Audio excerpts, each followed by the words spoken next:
Kades dan RT-RT yang ada di lapangan. Sempat saya tadi juga pulang sebentar ke kantor desa, saya minta apa yang terjadi di lapangan sebenarnya. Saya juga ketemu dengan Bang Nasarius Sintoy, karena kebetulan dia warga saya, rumahnya berdekatan dengan saya. Dia kawan baik saya, ketemu di ruangan Pak Kades, saya tanya, Bang, gimana ceritanya? Yang jadi koordinator itu dari pihak Katolik itu Pak, dari pihak gereja Katolik itu Pak Nasarius Sintoy dan Pak Adi. Itu Pak Nasarius Sintoy itu rumahnya di blok D21, Pak Adi itu di blok C10 di Kota Raya juga Pak, kebetulan di tempat saya juga. Jadi saya tanya, Bang Sinto menyampaikan tadi saya Pak Rusdi diutus oleh dari seberang dari Adisito katanya kamu gitu, dari organisasi gereja untuk koordinasi dengan desa juga dengan RT dan dusun. Awalnya datang ke desa membawa surat, habis itu ke dusun menemui Pak Jasmani, dan Bang Sinto menyampaikan dan Bang Adi itu, andaikan itu disetujui ya kita bangun, andai pun enggak ya enggak apa-apa. Begitu. Dari yang 2 orang jadi koordinator penghubung ini Pak, penghubung ini. Dan saya tanya ke Bang Sinto, Bang, apakah tanahnya di situ sudah dibebaskan? Iya, sudah di DP, cuman tidak menyebutkan nominalnya berapa. Begitu Pak.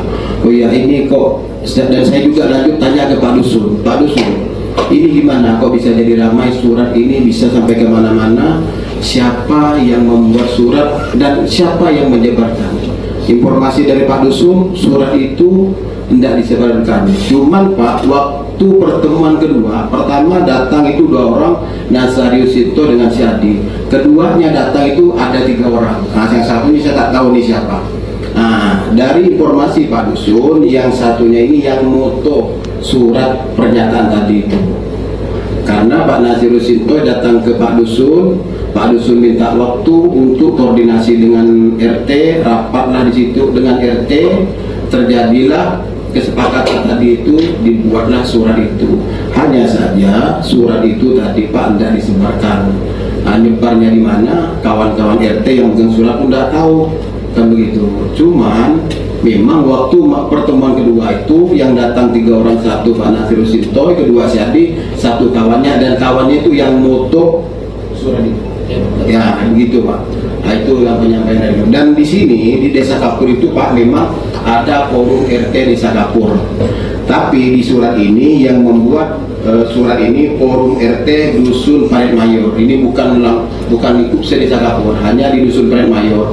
Kebetulan di Dusun Parit Mayor itu ada 10 RT dan yang tanda tangan di sini ada 8 RT.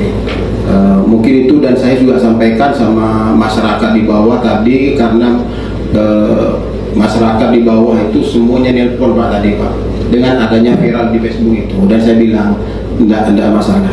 Maksudnya saya tahan dulu, jangan ada reaksi ataupun apa, karena mendengar ini isu-isu yang katanya ada dari ini mau datang ke sini, saya bilang enggak ada. Itu jangan ikut berita-berita hoax, saya bilang begitu.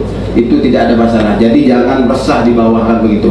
Karena memang sudah ada di grup WA ataupun apa itu, bahwasanya ada yang bilang mau datang ke sana, mau ngepung ke sana. Itu saya baca sendiri. Cuma memang tidak, ini hanya bacakan. Saya bilang itu tidak ada. Itu jangan terprovokasi oleh hal-hal kayak itu. Mungkin itu saja Pak Bupati yang bisa saya sampaikan. Akhirnya, Assalamualaikum warahmatullahi wabarakatuh. Selamat salam sejahtera untuk kita semua.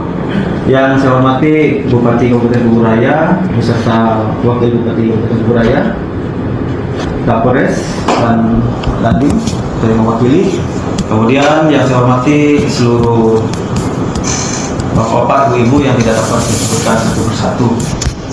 Jadi dari awal saya juga sudah dengar dari paparan dari kepala desa, kemudian kepala dusun berkaitan dengan penolakan pembangunan gereja. Kemudian dari Pak Bupati sampaikan bahwasanya karena ada aturan dari pemerintah atau regulasi. Cuman yang saya sayangkan, kenapa itu termasuk arogan itu berkaitan dengan penolakan pembuatan gereja itu ya. Karena kalau saya pikir Kalimantan ini Pak, Ini Kalimantan Barat, Kabupaten Kuburaya. Artinya kita ini kan majemuk di sini, berbagai macam suku, berbagai macam agama. Bagaimana kita berbicara tentang Bhinneka Tunggal Ika, tapi seperti ini terjadi. Jujur, saya kena kejar-kejar masyarakat. Mulai dari Kabupaten Landak, Sintang, Sanggau, Bengkayang, Kapuas Hulu. Bagaimana Kuburaya, Pak Iwan? Artinya ada sesuatu yang salah. Jadi di sini yang perlu saya tegaskan, saya minta perhatian dari Bupati, kemudian dari Wakil Bupati, bagaimana solusinya berkaitan dengan pembangunan gereja yang ditolak ini. Karena tadi kan udah jelas, udah dibuat perjanjian, kemudian udah di DP 980, itu harga fantastik. Artinya kan udah ada kesepakatan sebenarnya. Cuman karena berkaitan dengan aturan regulasi pemerintah tadi, sehingga perlu tanda tangan kemudian dari warga, kemudian pengurus RT RW sampailah ke dusun, sehingga itulah jadi mengganjal. Tapi apa gunanya ketika berkaitan dengan tanah tersebut dari DP? Artinya kan ada persetujuan di situ. Saya sih mau memaklumi betul yang dikatakan Pak Wakil tadi. Contoh di dapil saya kan Sungai Bawang, Lingga Kore Pancaroba Teluk Bakung. Alhamdulillah, puji Tuhan, masyarakat kami sangat majemuk dan aman, tidak ada masalah seperti ini. Saya sangat menyayangkan, walaupun bukan dapil saya menyayangkan sekali adanya masalah seperti ini. Saya sudah termonitor semua daerah, konfirmasi saya semua. Bagaimana Pak Dewan? Desakan-desakan dari masyarakat, akar rumput, mereka semuanya kecewa. Bahkan mereka mau turun tadi Pak, jujur Pak, saya tahan Pak. Ada beberapa organisasi pemuda daya itu mau turun, saya tahan. Kamu harus menghargai saya bilang. Saya ada di DPRD Kabupaten Kuburaya, malu saya ketika kalian berbuat onar di Deska. Saya tahan. Jadi gini Pak, yang saya tekankan Pak, tadi kan Bapak sudah bilang berkaitan dengan bagaimana kita menyikapi masalah ini. Artinya saya minta solusi aja Pak dari Pemda Kabupaten Kuburaya untuk menyikapi kalau misalkan lahan tersebut tidak disetujui oleh masyarakat. Ya, kita mau ngomong apa kan? Karena tadi dibilang yang mana yang mayoritas, yang mana minoritas. Artinya kan ya boleh dikatakan susah juga kita menyampaikannya. Artinya masyarakat yang di lapangan luas kan dia merasakan ada diskriminasi di situ Pak. Ya kan? Bukan berkaitan dengan berapa ramai jemaatnya, tapi di sini udah mencerminkan intoleransi sebenarnya Pak. Dan saya berharap juga dengan adanya mediasi atau audiensi seperti ini, saya berharap ada penekanan dari Bupati berkaitan dengan oknum ya Pak Dusun ya, yang buat surat pernyataan tersebut. Ini banyak yang dibawa Pak, minta sanksi Pak, minta disanksi Pak. Saya hanya menyampaikan di forum yang terhormat ini. Seluruh masyarakat adat minta sanksi Pak, Bapak disanksi. Nah itu kembali lagi dengan kebijakan Bupati lah, karena selaku pemangku kebijakan di Kabupaten Kuburaya. Saya juga pusing Pak, ngurus ini Pak. Tiba-tiba tadi malam saya telepon sana sini, Pak Dewan tolong ini diproses, kalau nanti saya koordinasi dengan Bupati, saya bilang. Kalau di dapil saya Sungai Bawang aman-aman ya Pak. Tapi yang dari Ambang itu malah mau ke sana Pak, ke Deska Pak. Ada apa sebenarnya? Kami di sini bagus-bagus ya. Semua etnis itu bergandengan tangan, aman Pak. Jadi harapan saya dengan Pak Bupati berkaitan dengan solusi lokasi, kalau memang itu tidak disetujui oleh masyarakat, ya itu dikembalikan bagaimana solusinya sehingga pembangunan gereja yang di Desa Kapur bisa realisasi Pak. Karena di Desa Kapur tersebut jumlah jemaat Katolik itu kurang lebih 1000 Pak. Jadi saya terpanggil di sini karena mewakili masyarakat adat, mewakili agama Katolik, walaupun bukan dapil saya hadir ini Pak. Karena saya ingin menyejukkan situasi dan kondisi. Jangan sampai pada saat hari ini ulang tahun yang ke-18 Kabupaten Kuburaya, tetapi bertolak belakang dengan apa yang namanya Bhinneka Tunggal Ika. Mungkin hanya ini Pak yang dapat saya sampaikan. Atas perhatiannya saya ucapkan terima kasih. Adil kali Alhamdulillah, puji Tuhan, saya bersama Forkopimda dan Pak Wabub, teman-teman DPRD juga hadir. Ini bentuk responsif kami sebagai penyelenggara negara, sebagai aparat pemerintah yang menyikapi dengan viral dan membuat gaduh tentang surat penolakan.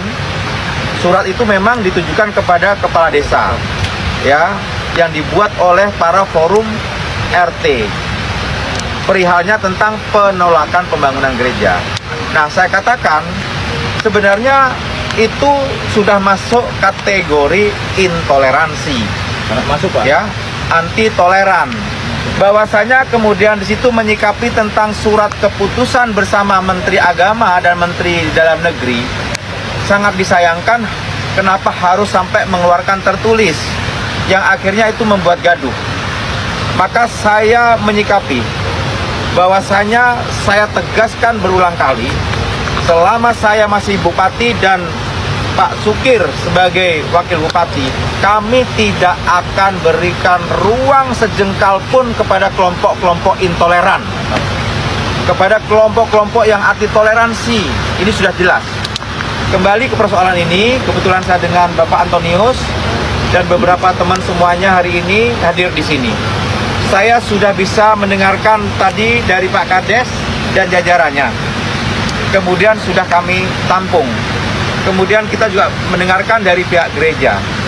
Memang sebenarnya yang membuat kadang-kadang polemik adalah berkaitan dengan SK bersama Menteri Dalam Negeri dan Menteri Agama. Itu yang kadang-kadang disalahgunakan oleh oknum-oknum yang memang kelompok-kelompok intoleran. Betul nggak, Pak Antonius? Betul. Sebenarnya masalah beribadah ini sudah jelas di konstitusi. Di Undang-Undang Dasar Negara Republik Indonesia disebutkan bahwa setiap warga negara itu berhak untuk memeluk agama dan kepercayaannya masing-masing. Jangankan agama, kepercayaan saja itu dilindungi oleh konstitusi, Pak Antonius. Betul nggak? Betul. Betul, Pak. Kemudian juga dijamin tentang peribadatan, bahwasanya negara menjamin kepada setiap umat untuk melakukan peribadatannya secara tenang, tentram, dan damai. Lah, kalau sekarang ingin beribadah tenang, tentram, damai, tentunya harus di rumah ibadah. Ini yang mesti saya luruskan. Makanya saya akan ambil suatu kebijakan bersama Pak Wabub. Pertama, kami mohon kepada Pak Kades untuk segera melakukan konsolidasi, memberikan pemahaman kepada masyarakat tentang penolakan itu sebaiknya tidak dilakukan.